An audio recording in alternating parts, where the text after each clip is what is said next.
नमस्कार, अपने उत्तराखंड देख रहे हैं आप। मैं हूं आपके साथ नेहा। बुलेटिन की शुरुआत करेंगे। उत्तराखंड के मुख्यमंत्री पुष्कर सिंह धामी ने पुलिस स्मृति दिवस के अवसर पर पुलिस लाइन देहरादून में आयोजित कार्यक्रम के दौरान वीरगति को प्राप्त जवानों को श्रद्धांजलि अर्पित की है। मुख्यमंत्री ने कहा है कि हमारे राज्य की सीमाएं सिर्फ अंतर्राष्ट्रीय सीमाओं तक ही सीमित नहीं, बल्कि उत्तर प्रदेश और हिमाचल प्रदेश से भी जुड़ी हुई है। उन्होंने बताया कि उत्तराखंड भौगोलिक और सामरिक दृष्टि से अत्यंत संवेदनशील राज्य है, इसलिए यह शांति और सुरक्षा बनाए रखना बेहद जरूरी है। मुख्यमंत्री ने विशेष रूप से पुलिसकर्मियों की भूमिका पर जोर दिया और कहा कि राज्य में कानून व्यवस्था बनाए रखने में उनकी जिम्मेदारी बेहद महत्वपूर्ण है।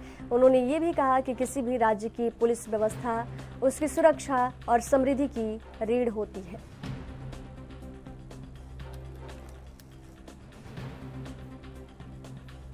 वो आतंकवाद हो, नक्सलवाद हो या प्राकृतिक आपदाएं हो या कानून व्यवस्था से जुड़ी जटिल परिस्थितियां हों, प्रत्येक परिस्थिति में पुलिस के हमारे जवानों ने अपने अदम्य साहस का परिचय दिया है।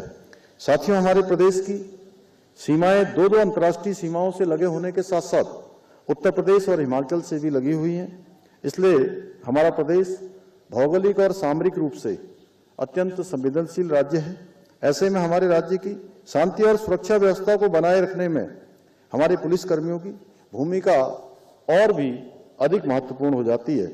मेरा मानना है, किसी भी राज्य की पुलिस व्यवस्था उस राज्य की सुरक्षा और समृद्धि की रीढ़ होती है। हमारे पुलिस के अधिकारी और जवान देश की सेवा की भावना के अनुरूप कार्य करते हुए शांति एवं कानून व्यवस्था बनाए रखने के साथ साथ नशा, साइबर क्राइम, महिला अपराध, यातायात व्यवस्था, वीआईपी प्रोटोकॉल, चारधाम यात्रा, आपदा, भूस्खलन, कांवड़ यात्रा जैसे अनेक चुनौतियों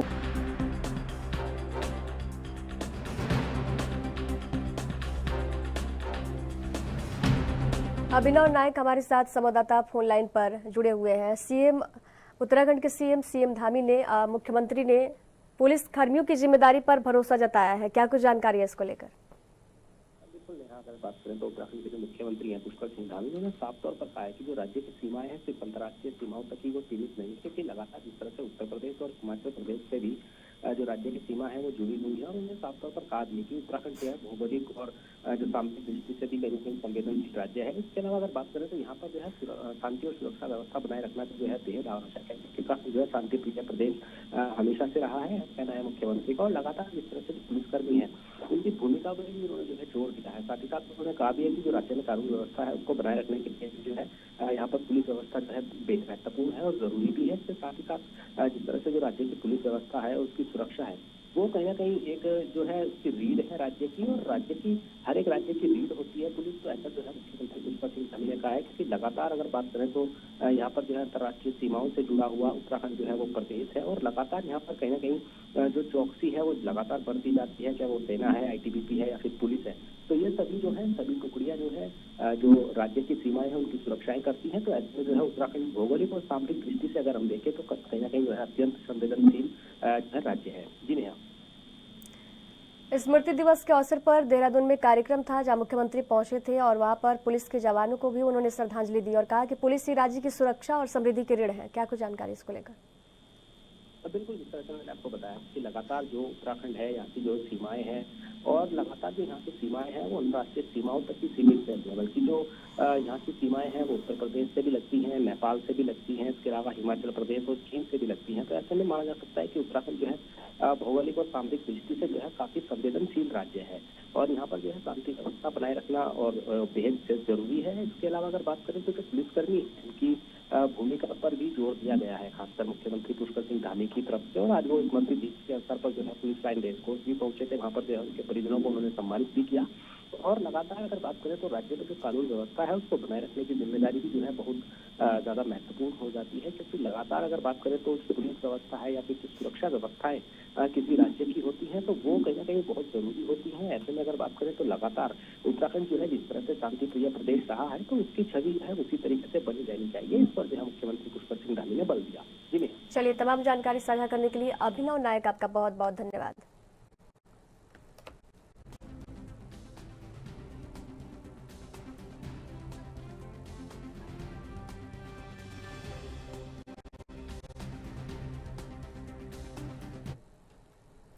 इधर देहरादून में होने वाले 2 दिवसीय विशेष सत्र को लेकर मुख्यमंत्री पुष्कर सिंह धामी ने कहा कि ये सत्र पूरी तरह विकास पर केंद्रित रहेगा। उन्होंने बताया कि इसमें राज्य के अब तक के अनुभवों, उपलब्धियों और आगामी विकास योजनाओं पर विस्तृत चर्चा की जाएगी। मुख्यमंत्री ने कहा कि इस सत्र में पक्ष और विपक्ष दोनों मिलकर उत्तराखंड के लिए ऐसा रोड मैप तैयार करेंगे जिससे राज्य आने वाले वर्षों में देश के अग्रणी आदर्श राज्यों में शामिल हो सकेगा। मुख्यमंत्री ने विश्वास जताया कि ये सत्र राज्य के लिए मील का पत्थर साबित होगा।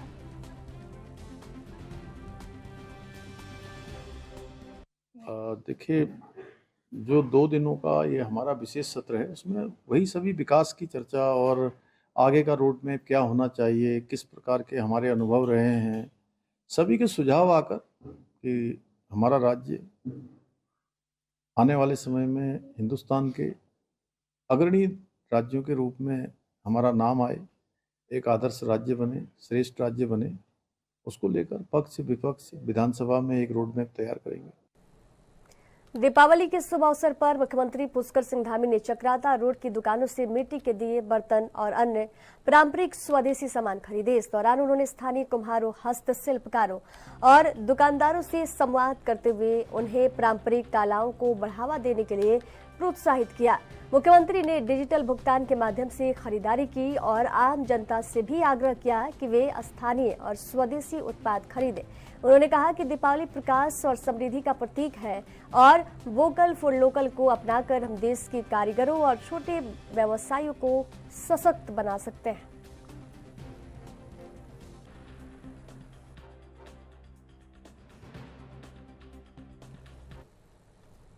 उत्तराखंड में स्वास्थ्य और आयुष सेवाओं को बढ़ावा देने के लिए नई पहल की जाएगी। मुख्यमंत्री पुष्कर सिंह धामी ने माला ग्राम यमकेश्वर के पहले धन्वंतरी महोत्सव को वर्चुअल माध्यम से संबोधित करते हुए कहा कि प्रदेश में जल्द ही आयुष टेली परामर्श सेवाओं की शुरुआत होगी और 50 नए योग एवं वेलनेस केंद्र स्थापित किए जाएंगे।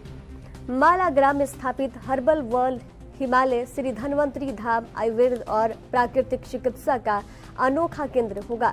ये केंद्र न केवल स्वास्थ्य, योग और औषधीय वनस्पतियों के क्षेत्र में योगदान देगा, बल्कि अनुसंधान, नवाचार और प्रशिक्षण को भी बढ़ावा देगा।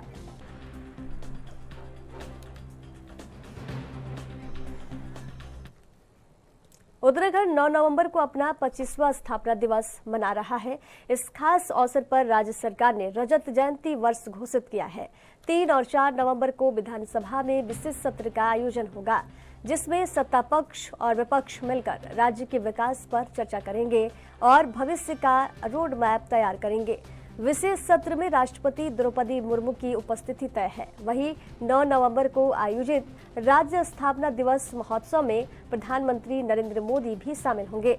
इस बार का स्थापना दिवस ऐतिहासिक होगा क्योंकि 25 साल पूरे होने के साथ ही ये सत्र और महोत्सव उत्तराखंड की प्रगति और उज्जवल भविष्य को दर्शाएंगे। शासन प्रशासन इस आयोजन की तैयारियों में जुटा हुआ है।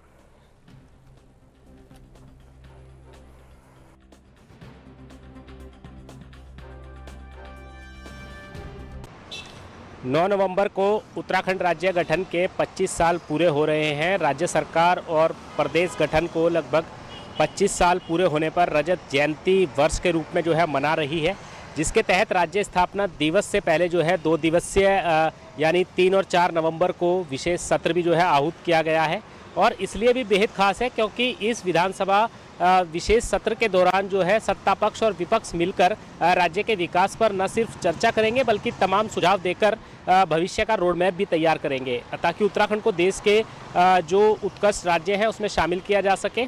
और स्थापना दिवस के अवसर पर जो है भव्य रूप से जो है कार्यक्रम आयोजित किए जाएंगे। इसके अलावा अगर बात करें तो आगामी राज्य स्थापना दिवस पर उत्तराखंड के अंदर जो ऐतिहासिक होने जा रहा है, क्योंकि लगातार जिस तरह से बात करें तो बल्कि 3 और 4 नवंबर को जिस तरह से विधानसभा के अंदर विशेष सत्र आहूत हुआ है, तो ऐसे में उसमें जो है राष्ट्रपति द्रौपदी मुर्मू जो है वो भी शामिल होंगी। और जिस तरह से 9 नवंबर है, 9 नवंबर को राज्य स्थापना दिवस है, उसमें जो है प्रधानमंत्री नरेंद्र मोदी जो है शामिल होंगे। उसकी तैयारियों में शासन एवं प्रशासन जुट चुका है। देहरादून से कैमरा पर्सन दिनेश कुमार के साथ अभिनव नायक, एनबी न्यूज़। उत्तराखंड के राज्यपाल लेफ्टिनेंट जनरल गुरमीत सिंह आज केदारनाथ धाम पहुंचे, जहां उन्होंने बाबा केदार के दर्शन कर पूजा अर्चना की। राज्यपाल ने कहा कि ये उनके लिए सौभाग्य का अवसर है और उन्होंने पूरे विश्व, भारत और उत्तराखंड वासियों की उन्नति की कामना की है। इस दौरान राज्यपाल ने केदारनाथ में चल रहे पुनर्निर्माण कार्यों का भी जायजा लिया। उन्होंने कहा कि भगवान केदारनाथ का आशीर्वाद हमेशा उत्तराखंड पर बना रहता है, जो प्रदेश को निरंतर नई ऊंचाइयों की ओर ले जा रहा है।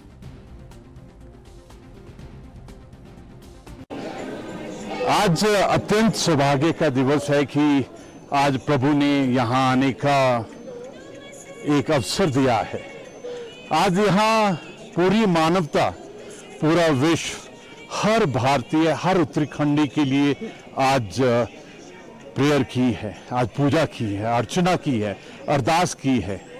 आज अलग ही एक दिव्यता और भव्यता का एक एहसास हुआ है, एक फीलिंग हुआ है। यहाँ पर मैंने इस क्षण एक चीज अनुभव की है कि केदारनाथ जी को उनका जो आशीर्वाद है हर एक श्रद्धालु के ऊपर में, इस बार जो 50 लाख से भी ज्यादा श्रद्धालु चारधाम में आए, जिन्होंने बाबा केदारनाथ जी के दर्शन किए और उन्होंने हमको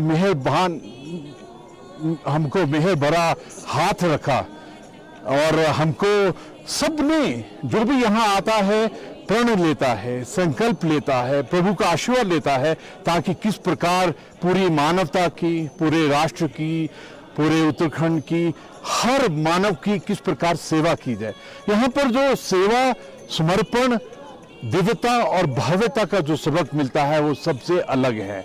मैं बाबा को धन्यवाद बोलना चाहता हूँ कि उन्होंने हम सबको दर्शन का, हम सबको सेवा का अवसर दिया है और आने वाले समय में भी पूरे मानवता को, पूरे विश्व को, पूरे राष्ट्र को, पूरे उत्तराखंड को, हर मानव को अपना आशीर्वाद देते हैं। खबरों के सफर में वक्त है एक छोटे से ब्रेक का।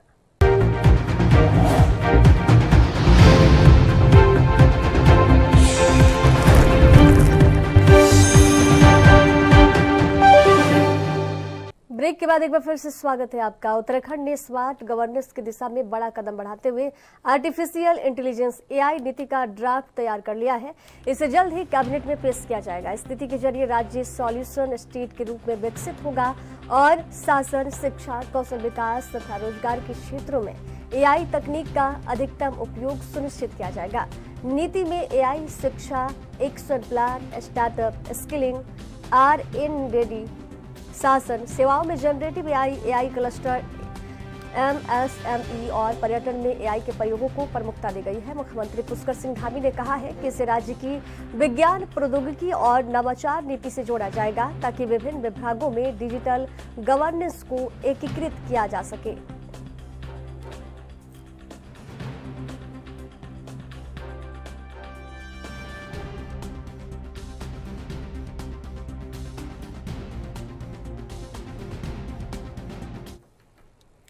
दीपावली के अवसर पर दून पुलिस ने अकेले रहने वाले बुजुर्ग नागरिकों के घर जाकर उन्हें शुभकामनाएं दी। पुलिस ने बुजुर्गों से उनकी कुशलक्षेम पूछी और दीपावली की बधाई दी। SSP देहरादून के निर्देश पर यह पहल बुजुर्गों के एकांकीपन और पीड़ा कम करने के उद्देश्य से की गई है। पुलिसकर्मियों ने बुजुर्गों को ये भरोसा भी दिलाया है कि सुख दुख की हर घड़ी में दून पुलिस उनके साथ है। बुजुर्ग नागरिकों ने पुलिसकर्मियों को अपने घर पर पाकर उन्हें आशीर्वाद दिया और उनके प्रति अपनी स्नेह भावना जताई। ये पहल उत्तराखंड पुलिस की मित्रवत और सेवा परक छवि को उजागर करती है।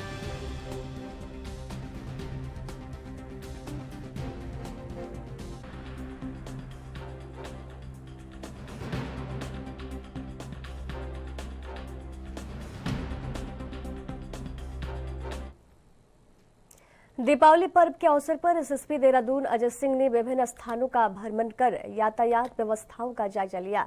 निरीक्षण के दौरान SSP ने दीपावली पर्व के अवसर पर व्यस्तम चौराहों पर ड्यूटी पर नियुक्त पुलिसकर्मियों के ड्यूटी पॉइंट्स पर जाकर उन्हें दीपावली की शुभकामनाएं दी। साथ ही पूर्ण निष्ठा के साथ अपने कर्तव्यों का निर्वहन करने पर उन्हें शाबाशी देते हुए उनके उत्साहवर्धन के लिए मौके पर सूक्ष्म जलपान की व्यवस्था की।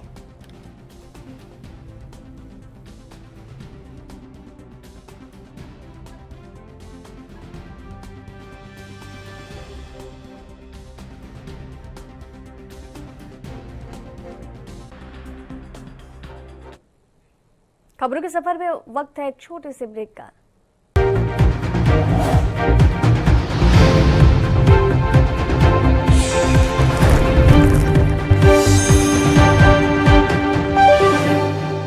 इस साल केदारनाथ धाम के कपाट 23 अक्टूबर को भैया दूज के अवसर पर पूरे विधि विधान के साथ बंद किए जाएंगे। इसके बाद शीतकाल में बाबा केदार के दर्शन और पूजन ऊखी मठ में किए जाएंगे। केदारनाथ की विधायक आशा नौटियाल ने कहा कि इस साल 4 धाम यात्रा काफी सफल रही और रिकॉर्ड संख्या में तीर्थयात्री केदारनाथ धाम पहुंचे। उन्होंने बताया कि मुख्यमंत्री पुष्कर सिंह धामी के नेतृत्व में यात्रा व्यवस्था को बेहतर तरीके से सुचारू किया गया और तीर्थयात्रियों को हर संभव सुविधा प्रदान की गई। विधायक ने कहा कि शीतकाल में भी बाबा केदार के दर्शन और पूजन की परंपरा जारी रहेगी, जिससे भक्तगण अपनी धार्मिक कर्तव्यों का पालन आराम से कर सकेंगे।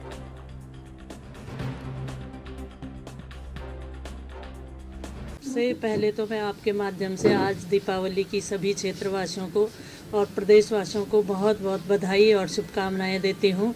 और भैया दूज को के दिन भगवान केदार बाबा के कपाट बंद होने वाले हैं, लेकिन शीतकाल के लिए ऊखी मठ में भगवान के निरंतर लोग दर्शन कर सकते हैं। वहाँ पे उनकी अखंड पूजा हमेशा चलती रहती है।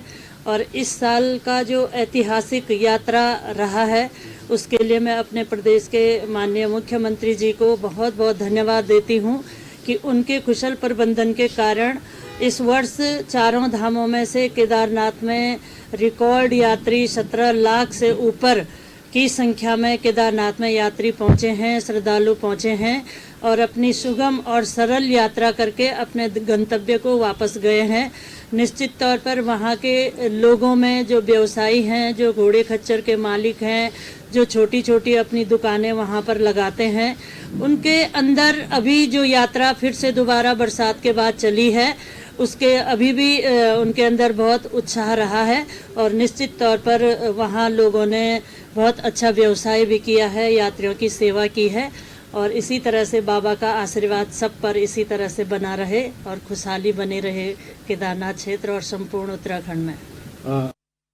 देहरादून की डोईवाला ब्लॉक की ग्रामीण महिलाएं वोकल फॉर लोकल मुहिम को नई ऊंचाई दे रही हैं। राष्ट्रीय ग्रामीण आजीविका मिशन के तहत स्वाभिमान क्लस्टर की 1700 महिलाएं दीपावली पर आकर्षक गिफ्ट हैम्पर तैयार कर बाजारों और संस्थानों में बेच रही हैं।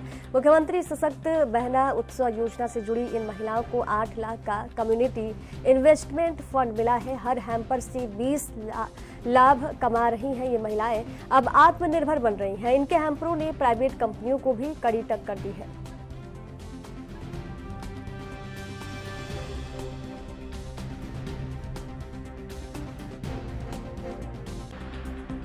मेरा नाम संगीता शर्मा है। मैं स्वाभिमान क्लस्टर की अध्यक्ष हूँ। इस समय महिलाएं दिवाली के अवसर पर गिफ्ट पैकेजिंग का कार्य कर रही हैं और दीपावली के अवसर पर हमारे पास गिफ्ट हैम्पर की डिमांड बनी रहती है। माननीय मुख्यमंत्री जी द्वारा लाई गई मुख्यमंत्री सशक्त बहना योजना के अंतर्गत विभिन्न मेलों में महिलाएं अपने उत्पाद विक्रय कर रही हैं, जिसके लिए मैं माननीय मुख्यमंत्री जी का आभार व्यक्त करती हूँ। धन्यवाद। पर देहरादून के ब्लॉक डोईवाला की महिलाओं द्वारा ये दिवाली के अवसर पर गिफ्ट हैम्पर तैयार किए गए हैं, जिसमें सारे हैंडमेड आइटम्स हैं और दिवाली के अवसर पर ये बहुत पसंद भी किए जा रहे हैं और हमारी महिलाओं का ये एक प्रयास है अपनी आजीविका सृजन को बढ़ाने के लिए। माननीय मुख्यमंत्री जी की जो सशक्त बहना योजना है उसमें हम लोगों का यही प्रयास है कि हर फेस्टिवल पर हम लोग अपनी महिलाओं के बनाए हुए प्रोडक्ट्स को एक मार्केट प्रोवाइड करें और उनकी आय को ज़्यादा से ज़्यादा बढ़ाने की कोशिश करें। धन्यवाद। इधर केंद्रीय खनन मंत्रालय द्वारा प्रदेश को खनन सुधार के लिए 100 करोड़ रुपए प्रदान किए जाएंगे। इस निर्णय की भाजपा प्रदेश मीडिया प्रभारी मनवीर चौहान ने सराहना की है। मनवीर चौहान ने कहा कि मुख्यमंत्री पुष्कर सिंह धामी की पारदर्शी और सुशासन वाली नीतियों के कारण ही प्रदेश को खनन से 5 गुना से अधिक राजस्व प्राप्त हो रहा है। उन्होंने बताया कि भाजपा सरकार ने पर्यावरण संरक्षण का ध्यान रखते हुए खनन क्षेत्र में कुशल वित्तीय और प्रशासनिक सुधार किए गए हैं। मनवीर चौहान ने यह भी कहा कि 100 करोड़ की धनराशि राज्य सरकार की खनन में पारदर्शिता और सुधार प्रयासों पर भरोसा दर्शाती है।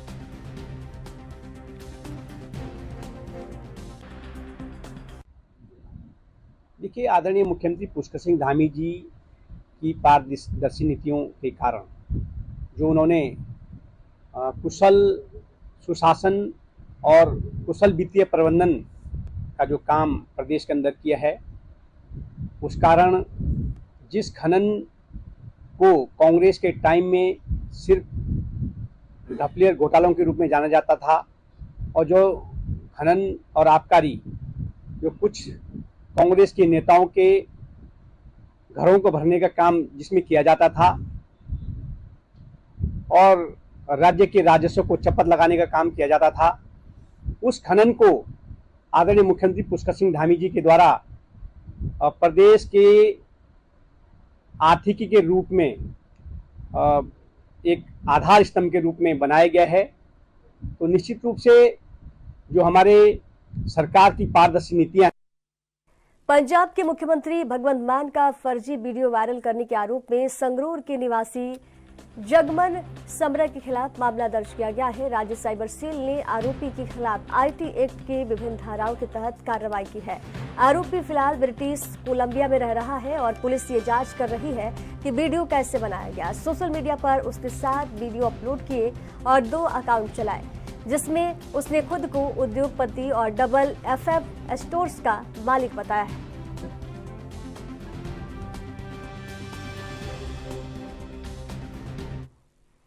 खबरों के सफर में दीजिए जाने की इजाजत। देखते रहिए ANB न्यूज। नमस्कार।